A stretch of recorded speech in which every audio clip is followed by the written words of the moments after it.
இப்போ அடுத்ததா நாம 3D ஃபார்மேட் போறோம்.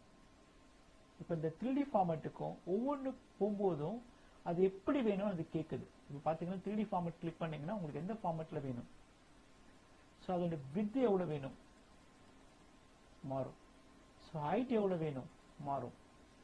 ஸோ இப்போ பாட்டம் லெவல் எப்படி இருக்கணும் உங்களுக்கு மாறும்.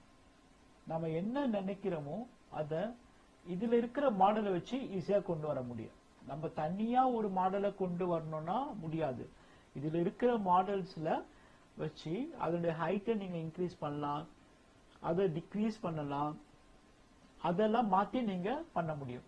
இப்போ பார்த்தீங்கன்னா இப்போ டெப்த்து, இப்போ டெப்த் பார்க்கும்போது உங்களுக்கு இப்போ ஒரு கலர் கொடுக்குறோம். இந்த கலர் அது உள்ள வருது பாருங்க, கலர் மாறும். ஸோ டெப்த், இந்த டெப்த்தில் பார்த்தீங்கன்னா இங்கே எவ்வளோ பாயிண்ட் வேணும் மாறும். ஸோ எல்லா வேலையும் நம்ம பண்ண முடியும். இப்போ இதிலே பார்த்தீங்கன்னா கலர், மறுபடியும் கலர். இப்போ இந்த கலர் பார்த்தீங்கன்னா எவ்வளோ பாயிண்ட்ல உங்களுக்கு வேணும். பாயிண்ட் வந்து நமக்கு இன்க்ரீஸ் பண்ணுறதுல டிக்ரீஸ் பண்ணல இருக்கு. இப்போ இது பார்த்தீங்கன்னா இந்த சைஸஸ் 0 பாயிண்ட்ல இருக்கிறதால டெப்த்து, கலர், இப்போ எல்லாமே 0 பாயிண்ட்ல இருக்கு.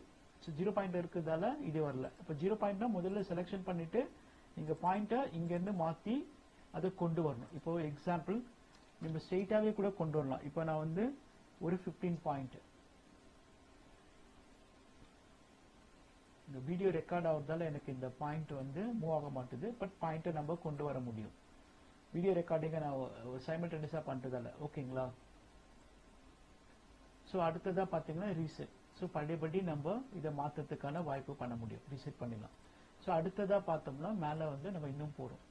இப்போ ஃபார்மேட் டெக்ஸ்ட்டில் வந்து ஷேடோஸ் கொடுத்துட்டோம். ஸோ இப்போ டெக்ஸ்ட்டை வந்து ஃபில் பண்ணலாம். இந்த எழுத்து இருக்கு பார்த்தீங்களா, அந்த எழுத்தை வந்து ஃபில் பண்ணலாம்.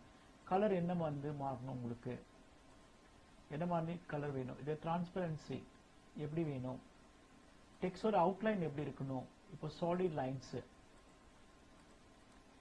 நோ லைன்ஸ் இது செலக்ட் ஆகிருக்கு சாலிட் கலர்ன்றதால. ஸோ இதை மாற்ற முடியல. ஏன்னா இது சிஸ்டம் வந்து ஆல்ரெடி அதுக்கு ப்ரீசெட் பண்ணுது. நம்ம சில சேஞ்சஸ் பண்ண முடியும், சில சேஞ்சஸ் பண்ண முடியாது. ஸோ இது டெக்ஸ்ட் ஃபில் ஓகேங்களா. டெக்ஸ்ட் எஃபெக்ட், இந்த எழுத்துடைய எஃபெக்ட். ஸோ ப்ரீசெட் எப்படி வேணும், நீங்கள் டெக்ஸ்டோடைய எஃபெக்ட் கொண்டு வரலாம். ஸோ ரொம்ப ஈஸியான ஒன்று தான் இது. வந்து ஒரு